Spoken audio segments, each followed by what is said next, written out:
man stopped beside Nia. He looked at Linda, then at the security officer, then at the crying baby in Nia's arms. And finally he spoke, calm, controlled, and deadly serious. "Is there a reason?" he asked. "Why I just watched you publicly humiliate a passenger based solely on her race?" Linda laughed nervously. "Sir, this doesn't concern you." The man reached into his jacket, pulled out a phone. "It does now." And with that, he pressed one single button. Part 1. The airport was loud in the way only airports could be. Rolling suitcases, crying babies, muffled announcements echoing through steel and glass. But for Nia Thompson, everything sounded distant.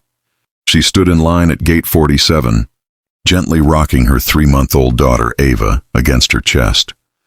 Ava's tiny fingers curled into the fabric of Nia's hoodie, her breathing soft, unaware of the world she had just entered. Nia had barely slept in 2 days. Her mother was dying. That was the only thing pushing her legs forward, step by step through exhaustion and fear. A late-night phone call had shattered her routine. If you want to see her conscious again, come now. So here she was, no makeup, hair pulled back, dark circles under her eyes. A black woman holding a baby, trying to make it home in time. She checked the boarding pass on her phone again. Everything was in order, or so she thought. "Ma'am." The voice was sharp, cold. Nia looked up. A female airline supervisor, mid-40s, blonde hair pulled tight, eyes scanning Nia like an inconvenience instead of a person. Her name badge read, Linda Harper, Senior Gate Supervisor. "Yes," Nia said quietly. "You need to step out of the line." Nia blinked. "I'm sorry." Linda sighed, exaggerated and impatient. "You're holding up boarding. You'll need to move aside until I say you can proceed." Nia glanced behind her. The line was barely moving. No one was complaining. "I'm in Group B," Nia said, holding up her phone. "They just called it." Linda's eyes flicked to the screen, then back to Nia's face. "That doesn't matter right now." Something about the way she said it, final, dismissive, made Nia's stomach tighten. "I just need to board," Nia said. "My baby." I said, "Step out of the line." The words snapped like a command. A few people nearby slowed, watching. Nia hesitated. Not because she was unsure, but because she'd learned, over years, how moments like this could turn dangerous. She stepped aside. Minutes passed. Then more minutes. Group B finished boarding. Then Group C started. Nia watched white passengers, some who had arrived after her, walk past without issue. A man with 2 carry-ons. A woman loudly arguing on the phone. "No problem." Nia adjusted Ava, whose breathing was growing restless. She approached the counter again. "Excuse me," she said softly. "I think I was skipped." Linda didn't look up. "You'll board when I tell you to." He never imagined the quiet woman he bullied would end up being the one who buried his entire empire. His name was Cole Vernon, top-tier CEO, million-dollar rooftop parties, girls, cars, power. He thought he owned the world. He thought nobody could hurt him. He thought wrong. Because the woman he underestimated had been collecting evidence on him for 9 months, and she was about to destroy him without ever touching him. "My name is Emily Parker. I'm 32. I live just outside Chicago. 2 years ago, I scored a job at a marketing firm called Blue Echo Media. The moment I walked in the office, I knew this place wasn't normal. Expensive furniture, a $12,000 coffee machine, employees whispering every time a door closed. And then I saw him, Cole Vernon, the CEO, perfect haircut, $9,000 suit, smile like a senator during election week. He shook my hand like we were old buddies. "You're gonna love it here, Emily." For the first 4 months, it was kinda perfect. Free dinners, bonuses, everyone calling each other team. Real Silicon Valley movie vibe. But slowly I started noticing weird vibes. I'd finish a big campaign project at home and send the files late at night, and the next morning someone else would get the credit. Her name was Lauren, the new senior manager. I didn't complain. I was like, whatever. Maybe she's just closer to Cole. Maybe they trust her more. But then it got worse. I'd join Zoom meetings and suddenly I was muted. They'd forget to unmute me. People would look at me weird in the hallway, like they knew something I didn't.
One night I stayed late to fix reports for a client.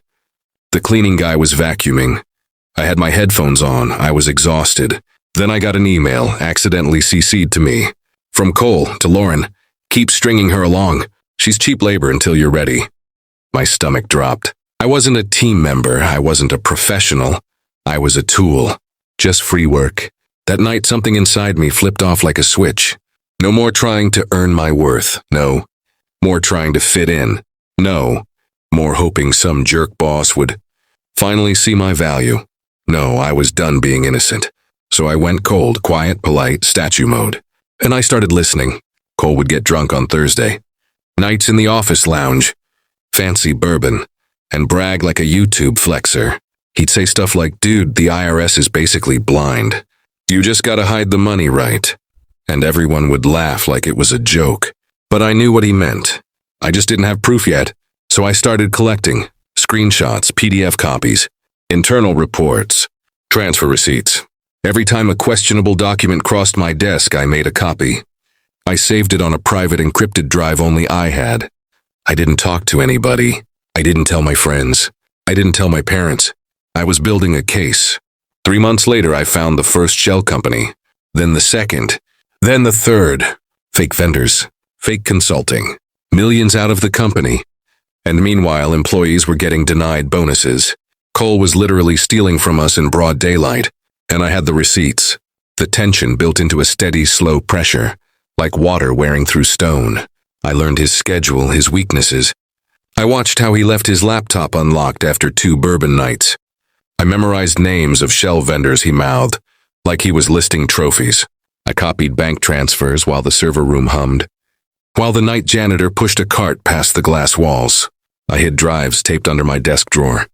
I wrote down times, amounts, ledger codes. I labeled everything so when the moment came, it would be unambiguous. I didn't tell my story to anyone at work. People assumed I was petty, bitter about being passed over. That worked to my advantage. People like Cole love the idea that everyone around them is predictable, grateful, groveling, hungry for crumbs. That arrogance is the blind spot. It's the point where they stop looking over their shoulders. When the day came that Susan, the woman they promoted over me, walked into the office with that crisp promotion letter, Cole leaned back in his leather throne and toasted the room.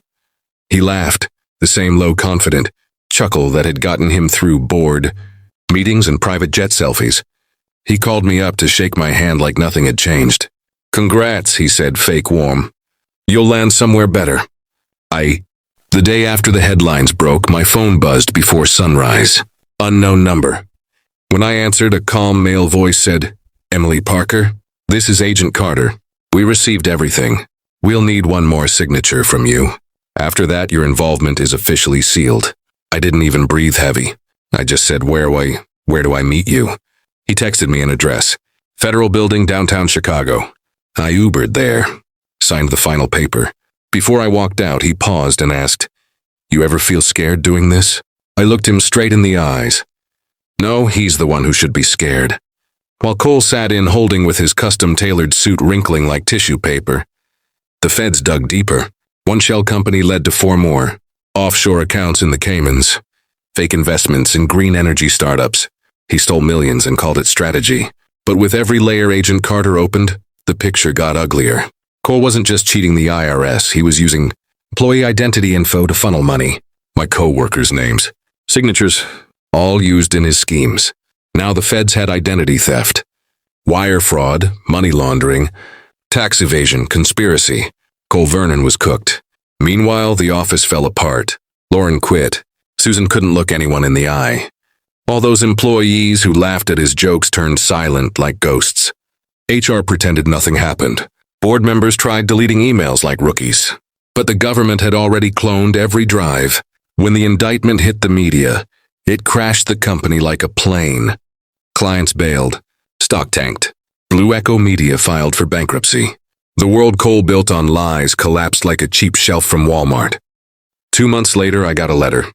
Federal seal. I opened it careful, slow. Inside was a single page. Your testimony contributed to dismantling a major financial fraud network. We thank you for your courage. I laughed, not loud. Quiet smile. Because I didn't need a parade. I didn't need recognition. I just needed the truth to land where it belonged. Fast forward 1 year. I'm in New York now, Lower Manhattan. I do forensic auditing, investigating corporate corruption for a living. They pay me more money than Cole ever offered, but I don't flex it. I walk to work with coffee in my hand like every normal woman out here. Nobody knows what sits inside my brain. All the patterns, all the silent red flags, all the ways numbers whisper when they're being abused. Sometimes I pass the federal courthouse. Sometimes I see armored vans outside. Sometimes I think of the day Cole leaned back in his leather throne and smirked at me like I was nothing. He's still there inside that building most days. Orange jumpsuit, no bourbon, no private jet, no $9,000 suits. He spends his days filling out paperwork in a cage. The same system he used to exploit now controls every minute of his life. People online comment on his downfall videos like it was some random twist of fate. They don't know the truth. The truth is, I saw him. I saw who he was. And I dismantled him brick by brick, data point by data point, night after night. So was it revenge? No, it was justice. When people underestimate the quiet woman in the corner, they forget who she is. She's the one who watches all the angles. She sees the exit routes. She waits for the right moment. And when she strikes, it's already too late. And what happened to Cole Vernon is the lesson that corporate America should never forget. Never mistake silence for weakness. Sometimes silence is strategy.